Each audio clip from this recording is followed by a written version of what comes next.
with 37 tonight. Durant with 19. Nets drop to 10 and 5. In our Atlanta studios, Ernie.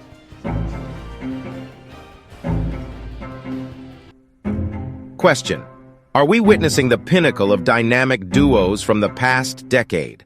Curry and Durant, insane skills and unique vibes, they straight up changed the game. As we break down their battles, we gotta ask, could they be considered the greatest duo of the previous decade? And was there potential for them to secure more rings if certain external factors hadn't come into play? Or do they stand as the reigning rivalry in today's NBA, hungry for a fresh championship ring? Let's dig deep into the discussion.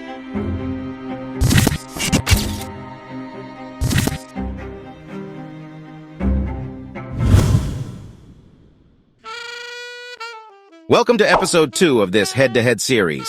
If you're vibing with this basketball madness, slam that subscribe button and ring the notification bell. Let's hit the court and make some magic, fam.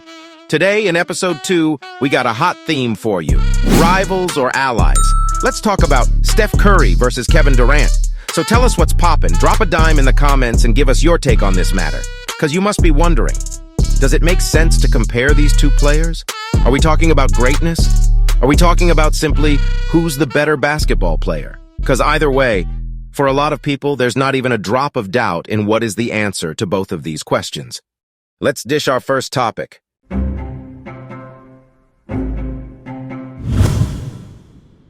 What a better topic to start than the elephant in the room.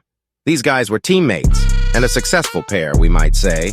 Should we be comparing these guys that won together? Shouldn't we compare them against another duo or another team? Why put one against the other? Honest answer, because KD left.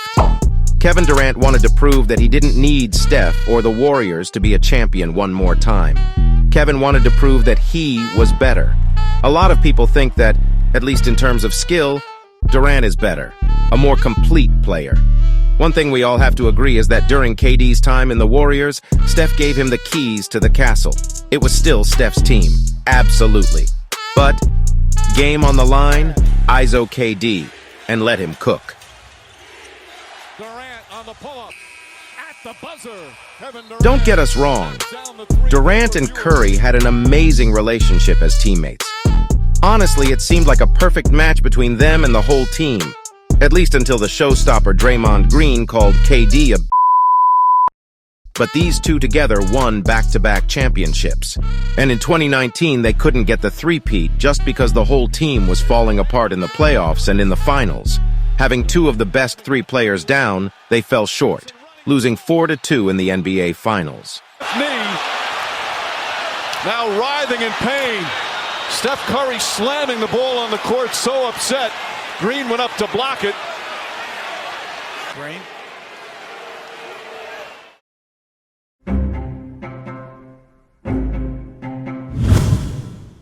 Let's dive into the Steph Curry story.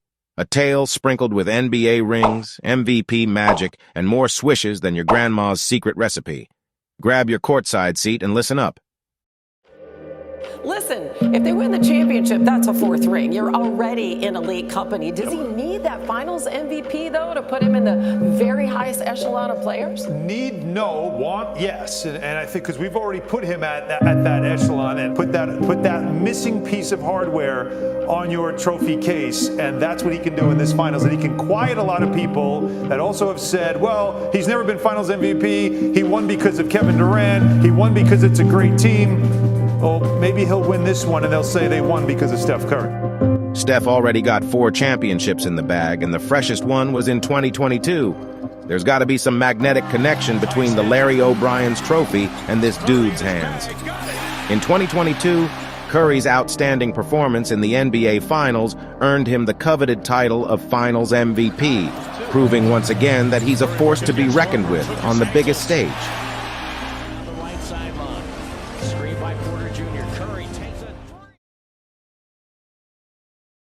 The NBA recognized Curry's exceptional talent with 2 MVP awards in consecutive years, 2015 and 2016. 2016 was when Curry put the U in unanimous MVP. He boasts an additional 8 seasons of MVP-caliber performance, maintaining a staggering average of 26.9 points since 2013. Oh, and before it slips my mind, to those naysayers questioning Curry's clutch factor, consider this. He's maintained an impressive 27-point average throughout his entire playoff career. Talk about stepping up when the spotlight's on. Now let's go deep into the world of Kevin Durant, the dude who made the court his canvas and the ball his brush. Buckle up, because this man just wants one thing, to hoop. 2-time NBA champ? You bet.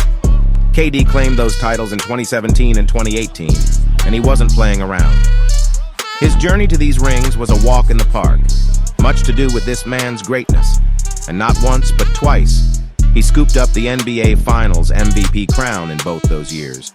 When the stakes were high, he was higher, stepping up, making plays, and turning the biggest stage into his personal showcase.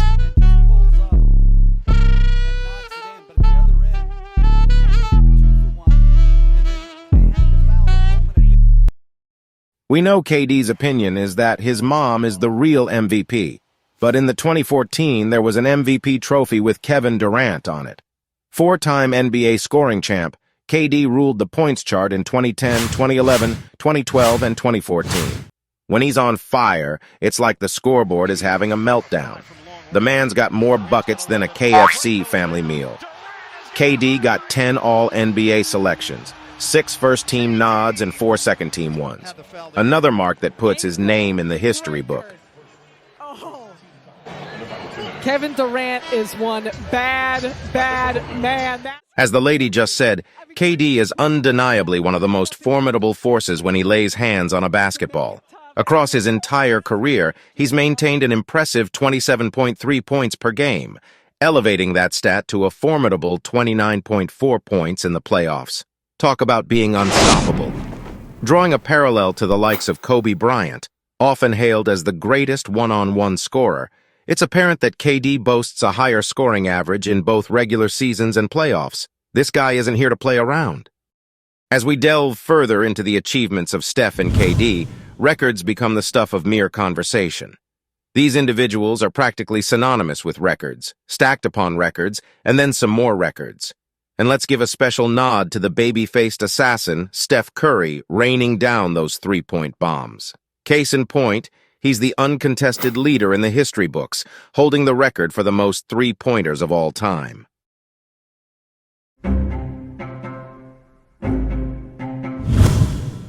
Let's talk about stats. There's a club, a very prestigious and select club, that is very hard to enter. It is called the 50-40-90 Club.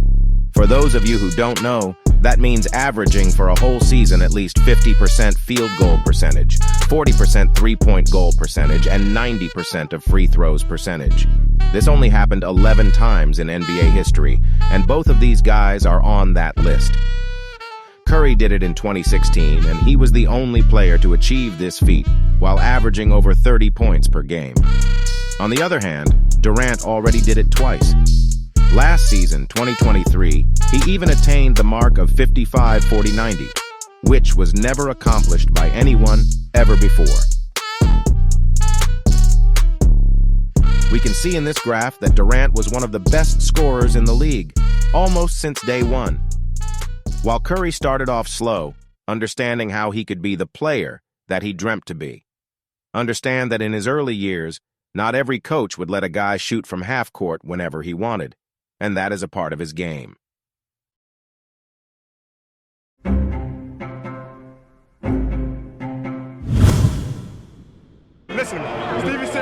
Leadership is a crucial aspect of any successful team, especially in the realm of professional sports. In the NBA, two prominent figures who have left an incredible mark on the court are Steph Curry and Kevin Durant.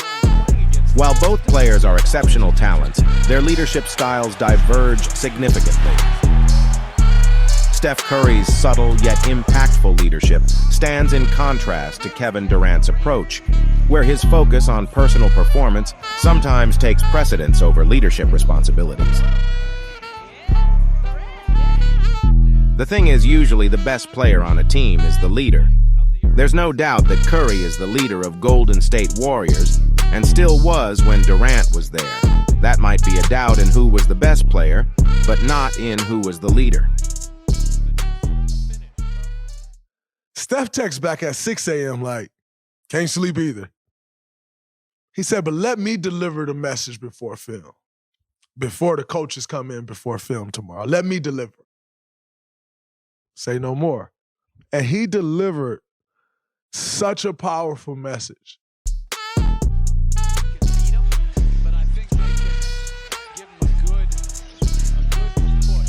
Adding to this, we have seen Curry, as the best player in the team, lead them to 2 championships without Durant. How did that go to KD? Let's show a list of teams that KD led to a championship without Curry as a teammate. Okay. Now let's show a list of teams that KD led to an NBA final after leaving the Warriors. God. Okay, we might be pushing too much. Let's see a list of teams that KD led to a conference final after leaving the Warriors. With this in mind, why don't we talk about legacy?